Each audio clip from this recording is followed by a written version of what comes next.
Bismillahirrahmanirrahim. Assalamualaikum warahmatullahi wabarakatuh. Alhamdulillahirabbil alamin. Pada kesempatan kali ini kelas 11 melanjutkan materi tentang teks eksplanasi. Sebelum pembelajaran dimulai, marilah kita berdoa terlebih dahulu. Semoga apa yang kita pelajari bermanfaat dan dicatat sebagai amal ibadah. Terima kasih. Nah, sebelum nanti pembelajaran diakhiri, kalian mengisi presensi daftar hadir ya untuk kelas 11. Terima kasih. Kemudian kita belajar tentang teks eksplanasi. Nah, di teks eksplanasi kita akan belajar 4 KD. KD yang pertama 3.3 yaitu mengidentifikasi informasi. Kemudian 3.4 menganalisis struktur dan kebahasan teks eksplanasi. Kemudian KD 4.3 itu mengkonstruksi informasi dalam teks eksplanasi. Kemudian 4.4 memproduksi teks eksplanasi baik secara lisan maupun tulisan dengan memperhatikan struktur dan kebahasaan.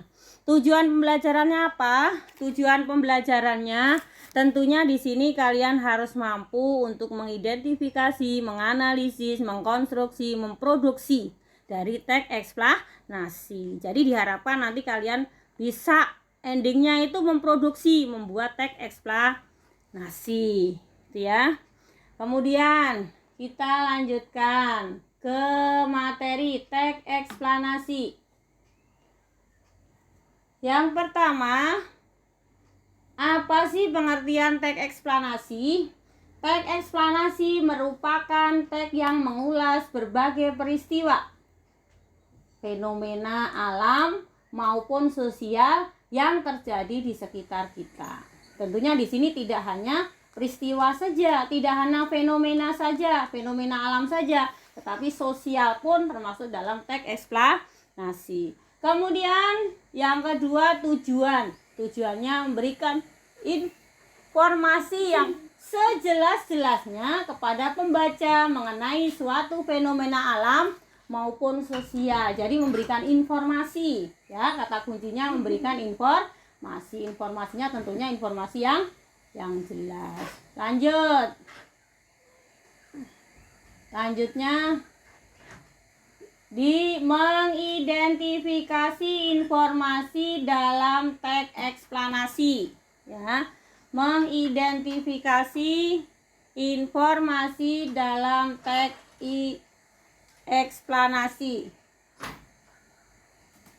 Yang teks eksplanasi adalah teks yang berisi tentang proses, mengapa, dan bagaimana kejadian-kejadian alam, sosial, ilmu pengetahuan, budaya, dan lain-lain dapat terjadi. Jadi peristiwa apa? Peristiwanya bisa terjadi bagaimana sih? Gitu ya. Mengapa, bagaimana, kejadian alam ataupun sosial, dua-duanya di situ. Kemudian teks eksplanasi merupakan bagian dari jenis teks deskripsi. Kalian tahu, yang namanya deskripsi, teks eksplanasi merupakan bagian dari teks deskripsi. Kalian tentunya tahu kan, deskripsi itu apa sih? Teks yang isinya tentang gambaran. Menggambarkan tentang sesuatu, gambaran tentu secara sejelas-jelasnya. Nah, di sini dimasukkan dalam teks eksplanasi, menggambarkannya berarti secara jelas. Tuh. Kemudian lanjut. Ciri-ciri teks eksplanasi. 1. Informasi yang di dalamnya berdasarkan fakta. Jadi eksplanasi itu harus fakta. Hal yang dibahas merupakan peristiwa keilmuan atau berhubungan dengan ilmu pengetahuan dan sosial. Jadi peristiwanya ada keilmuannya. Kalau tidak perlu dibahas dalam teks eksplanasi. Yang ketiga, bersifat informatif dan tidak berusaha untuk mempengaruhi pembaca. Kalau yang namanya informatif, informasi hanya sekedar memberikan informasi. Yang keempat, terdiri dari pernyataan umum, deretan penjelas, dan interpretasi. Jelas nih secara berurutan ya, pernyataan umum atau kalimat umum atau di sini deduktif gitu ya. Struktur terdiri dari fenomena, penggambaran rangkaian kejadian, dan ulasan. Nah, itu nanti masuknya di dalam strukturnya di dalam teks eksplanasi ada 3. Di situ fenomena, penggambaran rangkaian kejadian, dan ada ulasan. Yuk terus. Teks eksplanasi terdapat gagasan umum dan fakta yang tersaji di dalamnya. Tuh, perlu diperhatikan di situ ya. Gagasan umum merupakan pernyataan yang menjadi inti dari sebuah pembahasan. Tema bisa dikatakan begitu. Gagasan umum biasanya terletak di awal kalimat, termasuk dalam kalimat deduktif, atau di akhir paragraf, termasuk di kalimat induktif. Kalimat induktif, kalimat deduktif sudah belajar dari dulu, dari SMP sudah belajar di situ. Lanjut. Kemudian yang B, mengkonstruksi informasi dalam teks eksplanasi. Mengkonstruksi itu ya. Teks eksplanasi merupakan teks yang berisi hubungan sebab akibat. Ada sebab maka ada akibat. Kata kunci yang digunakan adalah ini kata kuncinya ya. Ada sebab, karena, akibat, akibatnya, maka itu, oleh karenanya. Dalam teks eksplanasi, hubungan sebab akibatnya disisipi deskripsi, cerita, di situ narasi dan sebagainya sebagai penjelas sehingga kompleks. Kalau di dalam teks eksplanasi di situ ada deskripsinya, ada narasinya, maka kalimatnya akan menjadi kalimat yang lengkap atau menjadi kalimat yang kompleks sehingga menjadi suatu informasi yang lengkap.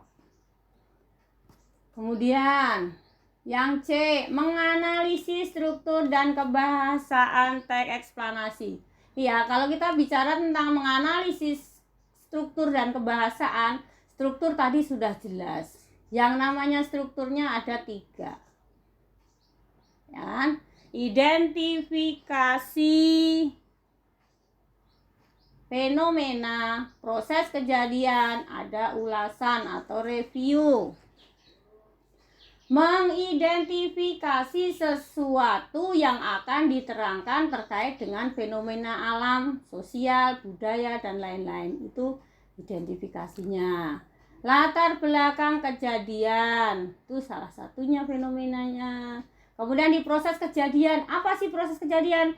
Penggambaran rangkaian kejadian. Ada merinci proses kejadian yang relevan dengan fenomena yang diterangkan sebagai pertanyaan atas bagaimana atau mengapa. Jadi nanti di situ bagaimana atau mengapa, jawabnya di kejadiannya, di prosesnya. Itu cara menganalisisnya. Kronologisnya, penyebab, lengkap di situ ya, di proses kejadian. Kalau di ulasan atau di review, isinya hanya sebuah komentar atau penilaian tentang konsekuensi atas kejadian yang dipaparkan sebelumnya. Itu kalau menganalisis struktur. Jadi nanti kalau ada contoh, kalian disuruh untuk menganalisis struktur, lengkap. Ada identifikasi fenomena, ada proses kejadian, ada ulasan. Mengkomentari konsekuensi. Ya, di komentari ada 2. Ada komentar penilaian, ada konsekuensinya. Lanjut. Ciri-ciri kebahasan teks eksplanasi. Ciri kebahasaannya. Nah, perlu diperhatikan. Cirinya di situ ada 1. Menggunakan kata yang bermakna denotatif. Tahu kan denotatif? Denotatif itu arti yang makna yang sebenarnya. Tidak boleh menggunakan kata konotatif atau kiasan. Nanti kalau menggunakan kata konotasi, maka di situ akan menimbulkan makna yang berbeda, tidak sesuai dengan fakta. Maka ciri yang pertama, menggunakan kata yang bermakna denotatif. aktif yang sesuai dengan keadaan. Ya, 2. Menggunakan banyak konjungsi. Konjungsinya banyak, nanti bisa di ini ya, menggunakan banyak konjungsi kausalitas maupun kronologis. Nah, peristiwa, sebab dan peristiwa. Yang ketiga, menggunakan kata ganti untuk fenomena kata benda, baik konkret maupun abstrak dan bukan kata ganti orang. Kemudian yang keempat, fokus pada hal yang umum, bukan partisipan manusia. Dimungkinkan menggunakan istilah ilmiah atau banyak kata teknis sesuai dengan topik yang dibahasnya. Kemudian lebih banyak menggunakan kata kerja material dan relasional, kata kerja aktif. Kemudian menggunakan kata kerja pasif. Eksplanasi itu ditulis untuk membuat justifikasi bahwa sesuatu yang diterangkan secara kausal itu benar adanya, bukan dibuat-buat. Jadi di situ fakta, dalam bentuk fakta. Yang terakhir, pembahasan yang terakhir di situ adalah memproduksi teks eksplanasi. Tentunya di dalam memproduksi teks eksplanasi banyak hal yang akan kita banyak hal yang harus kita kuasai. Pola pengembangan sebab akibat. Ada pola pengembangan proses. Nah, di situ di pola pengembangan sebab akibat tuh pola sebab dapat bertindak sebagai gagasan umum, sedangkan akibat itu sebagai perincian pengembangannya. Bisa juga terbalik. Akibatnya dijadikan sebagai gagasan umum, sedangkan sebab itu bisa dijadikan sebagai perinciannya. Tergantung kita mau membuatnya dari mana. Misalnya dibalik boleh. Di pola sebabnya bertindak sebagai gagasan umum boleh. Yang kedua di situ ada pola pengembangan proses. Ya, pola pengembangan proses suatu urutan dari tindakan-tindakan atau perbuatan-perbuatan untuk menciptakan atau menghasilkan yang sesuai dengan fakta yang ada.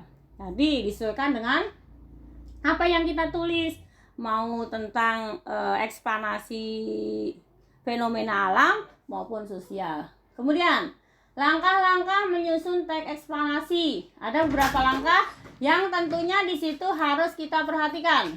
Yang pertama, mendaftar topik-topik yang dapat dikembangkan menjadi teks eksplanasi. Daftar topiknya dulu, yang menarik yang mana, yang akan kita jadikan sebagai tema. Yang kedua, menyusun kerangka teks dengan cara menomori topik-topik tersebut sesuai dengan struktur baku dari teks eksplanasi. Yang paragraf-paragrafnya dapat disusun secara kausalitas kronologis. Tuh, langkah yang kedua. Kemudian yang ketiga, itu mengembangkan kerangka yang telah disusun menjadi teks eksplanasi yang lengkap dan utuh dengan memperhatikan struktur bakunya. Itu langkah yang ketiga. Kalau sudah pengembangan kerangkanya sudah sesuai, ya, sudah lengkap, kebahasaannya sudah betul, strukturnya sudah betul, maka yang terakhir tinggal menyunting teks eksplanasi, tinggal dibetulkan cara penulisannya, aturan-aturannya. Tuh. Kemudian di sini ada contoh teks eksplanasi. Ada contoh teks eksplanasi nih.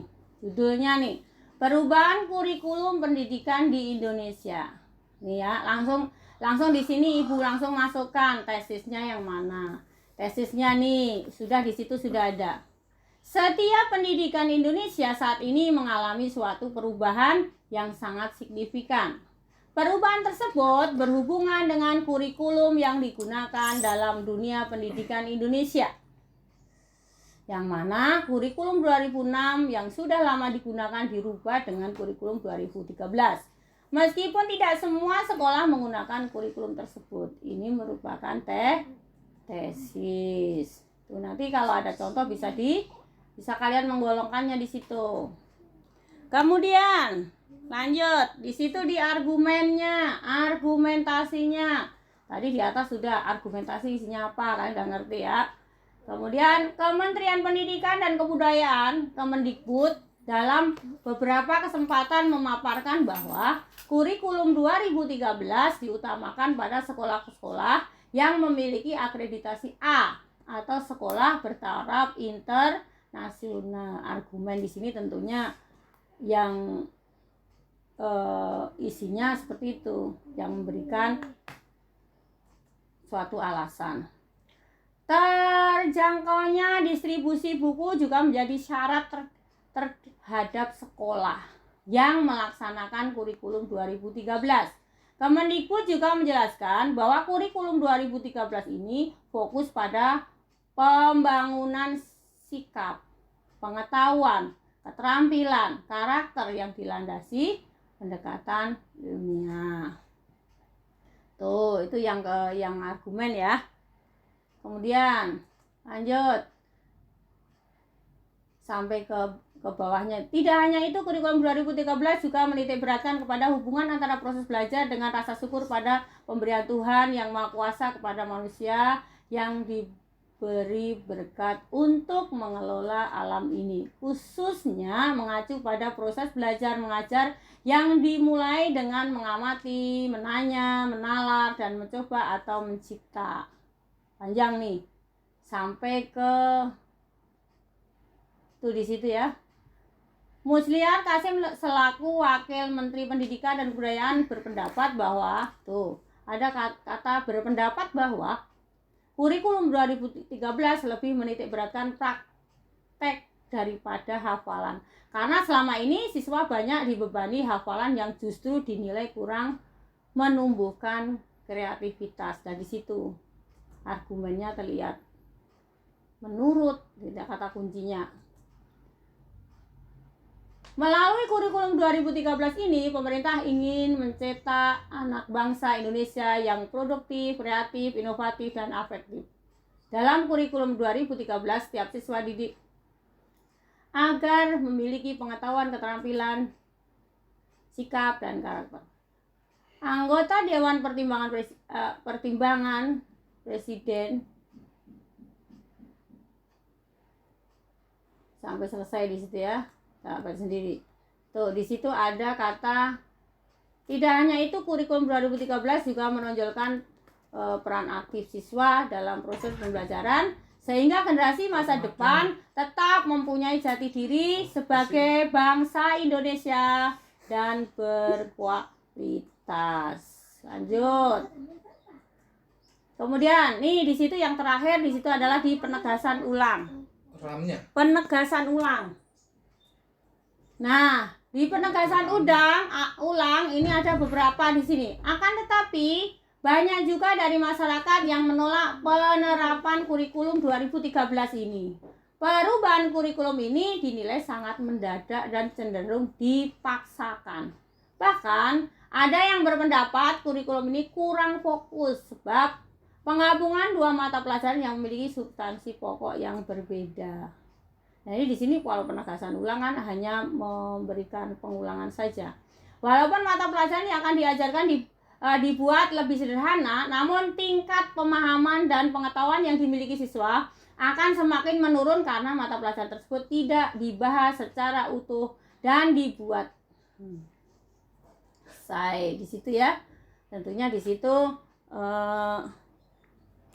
nah, tentunya di situ sudah ada contohnya, sudah lengkap semuanya di mempelajari teks eksplanasi. Nanti sambil belajar kalian bisa menganalisisnya menganalisis struktur baik itu kebahasaannya, struktur memproduksi teks eksplanasinya. Tentunya sambil jalan nanti insya Allah bisa di situ banyak latihannya. Itu saja yang Ibu sampaikan, kurang lebihnya mohon maaf. Assalamualaikum warahmatullahi wabarakatuh.